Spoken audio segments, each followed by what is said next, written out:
Hello there, space technicians. Welcome to another episode of Stationeers News.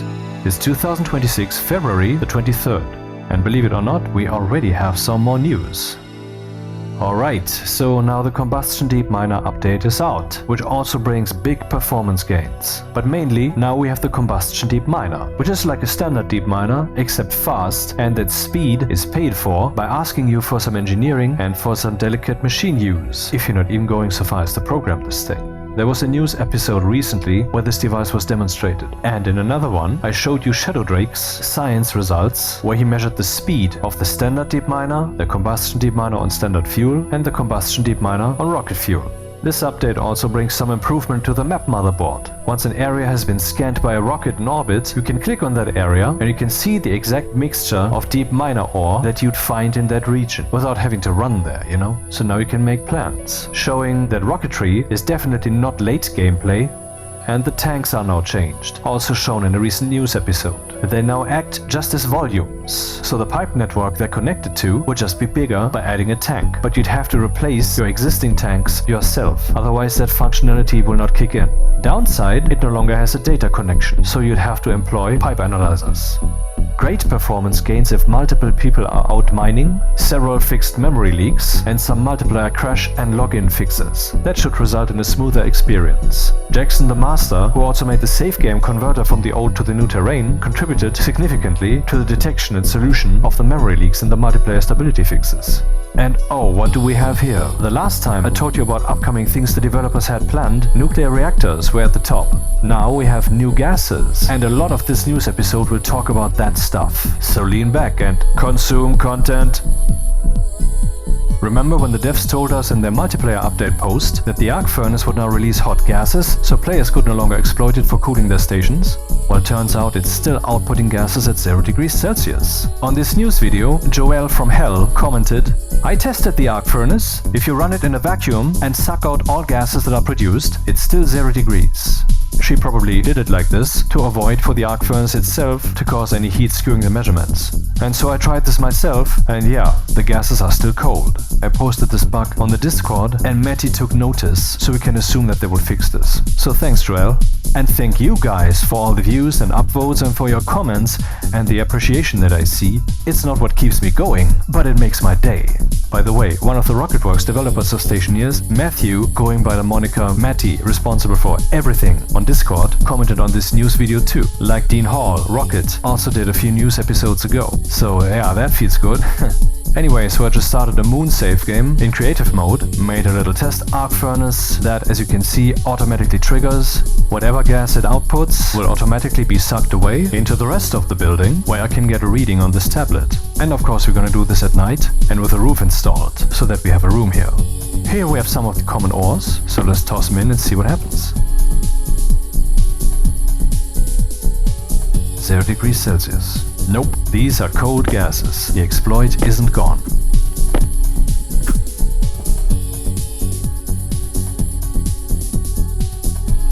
As you can see, it's also not a matter of pressure. I mean, one could think that 6 kilopascals are kind of the boundary where things may begin to behave differently, because that's the way it is in the phase change diagrams of Stationeers. 6.3 kilopascals. Below, everything will be a gas.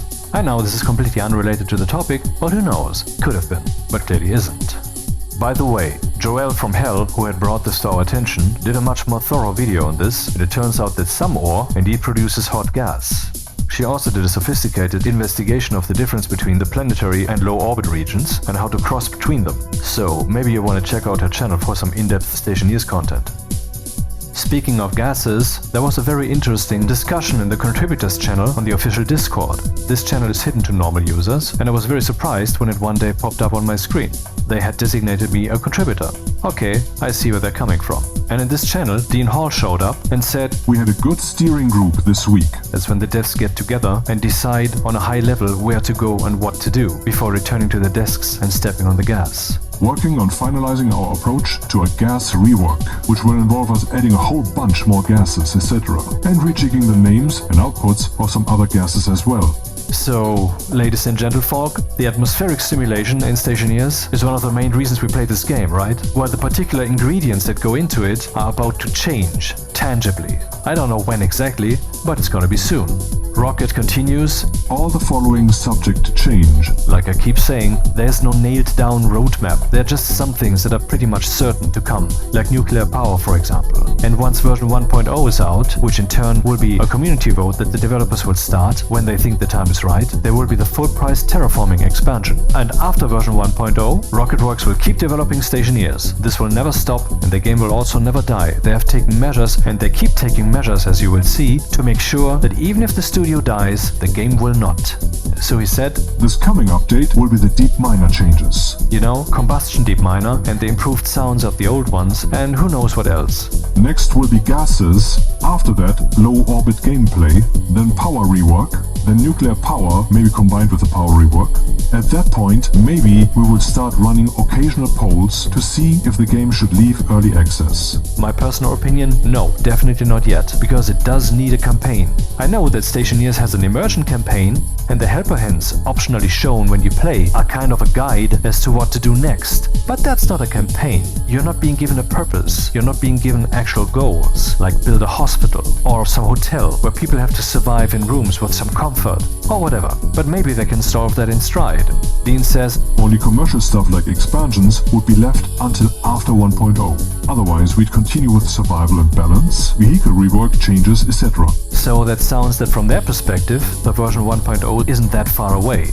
If we had the team available, we would do a world pack, but the world builders are working hard on Icarus, and it pays the bills. It did so well during Winter Sale, we need to keep them focused on Icarus content. We also need to do worlds for KSA, Kitten Space Agency. I'm also very busy with business stuff. I want to buy out the other investor other than me. I think that was the Chinese company Tencent, but I'm not sure.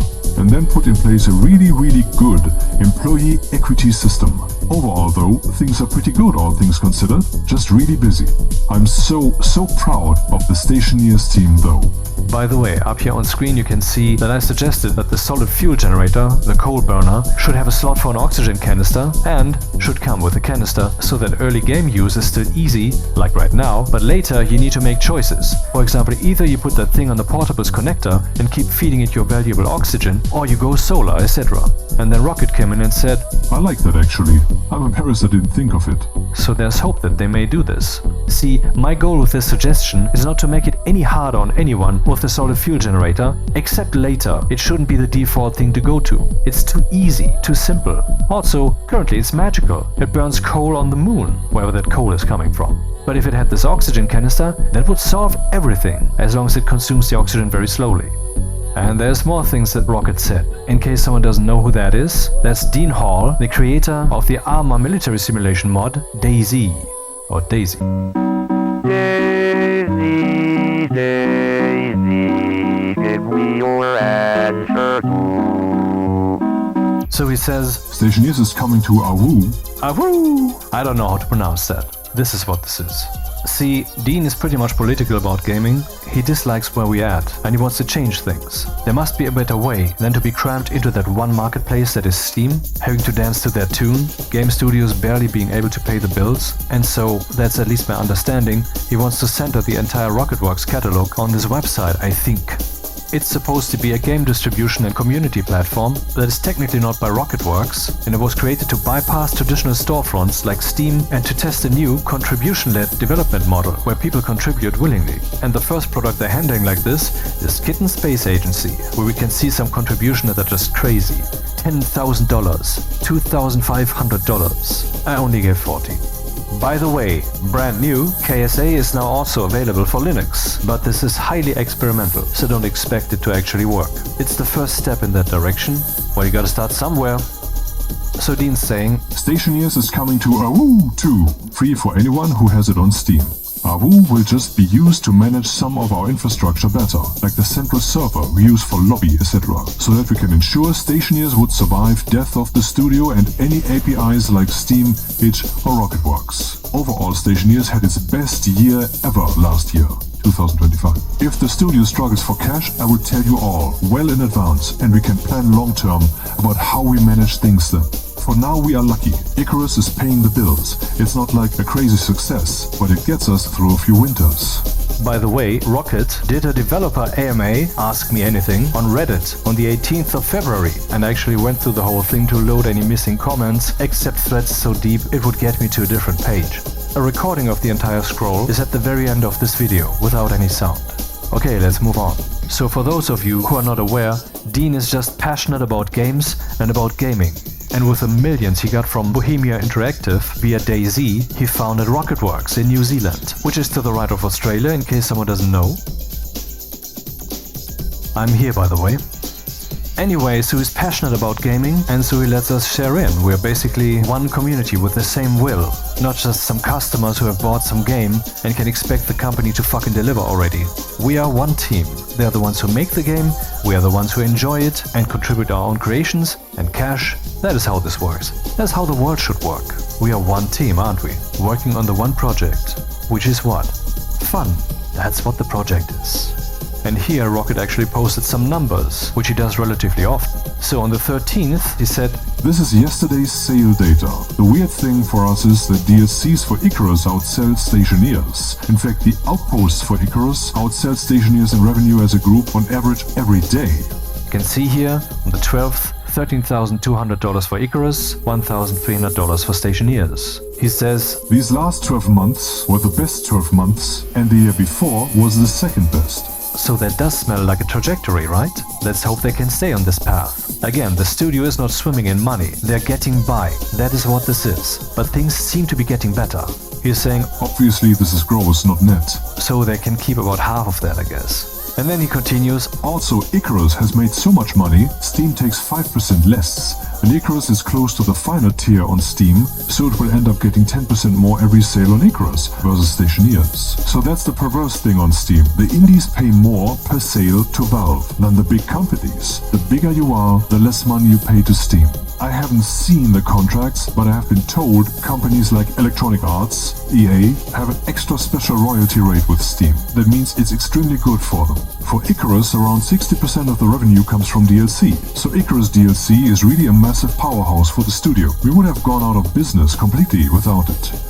Here the discussion of the 13th continues. Matty, everything, says, Here's a bit of sneak peek to what I'm working on so far. It's all a bit subject to change, of course, as we'll need to test all this stuff to see if it works in the game.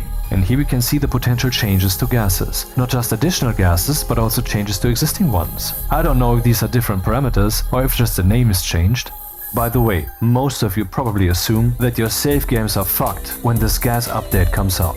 On the 19th of February, someone asked us on the Discord, will the GAS update break existing saves? And Matty responded, Nope, existing saves will be fine. Hydrogen, nitrogen, oxygen, methane, ozone, pollutant, silanol, carbon dioxide, alcohol, nitrous oxide, hydrazine, hydrochloric acid, water, sodium chloride. We really want a very high temp liquid as a heat sink. I also want options other than water for nuclear. Silanol is a synthetic liquid that's meant to supersede pollutants as a coolant and phase change working gas late game. Also, the thinking is to make alcohol be fermentable from expired food crops. Alcohol will decompose into methane, volatiles. This allows us to have volatile gas creation on Venus and other planets without volatiles ice. The composter volatiles loop came about as an accident, and it's quite unintuitive to engage with. Stationeers doesn't really have a good framework to be any kind of chemistry simulation. Any chemistry elements are very gamified and simplified by necessity. The gases update, So yeah, that one's really coming. Brace yourselves. is more about filling out some bits of liquid gameplay that were missing in our initial pass. We didn't do in-world liquid originally, so much of our liquid design work was around making sure liquids don't exist at room temperature. Also, we want more rocket fuel options to play with, and a few more options for gas creation, transmutation, so we can do more limited resource worlds. I mean, really guys, when this GAS update is out, that's one of those moments when suddenly the entire gameplay of this super complex game will be multiplied once more to a vastly larger landscape of new experiences, and that will only be in a couple of weeks or months. It's the next thing on the agenda after the Deep Miner update. And on the 18th of February, Matty continued the discussion in the general channel. He said, I'm basically done on the first pass of adding in a bunch of new gases. That includes 3 new fuels. We use the term gases in the code for both liquids and gases. In this case, some are liquid-gas pairs and a few other unique ones that behave a bit differently. A user asks, is actual hydrogen making its entrance? Although to satisfy us nerds, once hydrogen arrives, some existing things would likely have to be broken, as volatiles should definitely lose that silly double role. Matty responded, Yep, I just finished refactoring combustion today to make it fully data-driven, with 4 fuels and 3 oxidizers. There's quite a few different pairings hydrogen will combust with oxygen into steam. Volatiles is changing its name to methane, but will continue its existing behaviors. H2 combustor will just become the combustor now. The output will depend on what fuels oxidizers go in. We'll add a bit of hydrogen to volatile ice, so it will be 20 moles methane and 2 moles hydrogen. Also adding alcohol, which will only exist as a liquid and evaporate into methane. Alcohol will be able to be fermented in a new device using biomass or respectively decayed food. A user asked, so we can make water without the combustor now? Does the combustor have any uses left other than being a big igniter? Matty responded, Correct, combustor is just an easy way to manage controlled combustion now. Both hydrogen and alcohol will create steam when combusted. He also said, I did take a look at making the gases themselves be more easily data-driven. Any abstractions I tried resulted in worse performance. Unfortunately, we're kinda stuck with the system we have without completely rewriting it, which is not in the cards. He's saying the new gas situation that will come soon, and I can't believe that we're really getting this. This will be literally a game changer. Will not help modding in new gases. Okay, let's move on to other topics. Here's some random one. Matty gave us a tip. If you have performance problems with Stationeers, so you don't have a really powerful GPU, he recommends that we change the shadows to medium or low and terrain tessellation to low. Superguru in the Steam forum says, terrain tessellation and shadows multiply each other, which is true. If you complexify the terrain, that makes more complex shadow rendering. You can see and feel this if you toy around with those settings. You can see those numbers on the right. Personally, I ended up with these Stationeers graphic settings: medium terrain tessellation, extreme render distance, medium terrain detail, mineable render distance medium, shadows high, no distant shadows, texture quality very high, volumetric lighting high, anti-aliasing temporal, which has some downsides. But it's fast, and to me it seemed to anti-alias better. I have an NVIDIA RTX 3070. Here's another tip, and you should really take that to heart, even if you will hate me afterwards because somehow you broke your machine. Matty says, I've noticed a couple of players with 13th and 14th generation Intel i9 processors reporting getting exceptions and crashes when loading into a world. In at least one instance, updating to the latest BIOS solved the issue. Just wanted to put this here for anyone who hears similar reports from others. And again he's saying, if you get players complaining of performance issues on new terrain, he's recommending to set terrain tessellation to low and shadows to low, as this will resolve most performance issues. Just wanted to make sure this is general knowledge. And here's another Stationeers performance tip. On the 17th of September 2025, they added a hidden setting, max concurrent workers. By default, this is set to processor count -1. Some users are reporting crashes or errors on load due to the 100% all-core workload terrain initialization. This setting can be used to help mitigate application CPU usage for those users affected. And while we're at it, here's another hidden setting that is of interest: LegacyInventory, default false. If you set that to true, you will only ever be able to open one inventory window. This is for those people who use the mouse wheel and the keyboard to select items and swap them into their hands. The setting XML can be found next to your save games. As per usual, PC Gaming Wiki has you covered. So you just copy this, press Windows key and R, paste, and there you go. As you can tell, today's topics are a bit random, so I want to leave you now with just one final message. I find it pretty stupid that the developers chose to change the name of the 3 tutorials made by Bigfoot MSR from tutorial 4, 5 and 6 to Community Walkthrough. What is this supposed to express? Thank you, community, for adding this, and you too could contribute to this game? Or is this, sorry if the standard is not this high, this was created by a community member? Whatever the intention is, it can be read negatively, and that's unwise. I think it should just be called tutorial 4, 5 and 6. Anyway, that's all for today. See you again next time.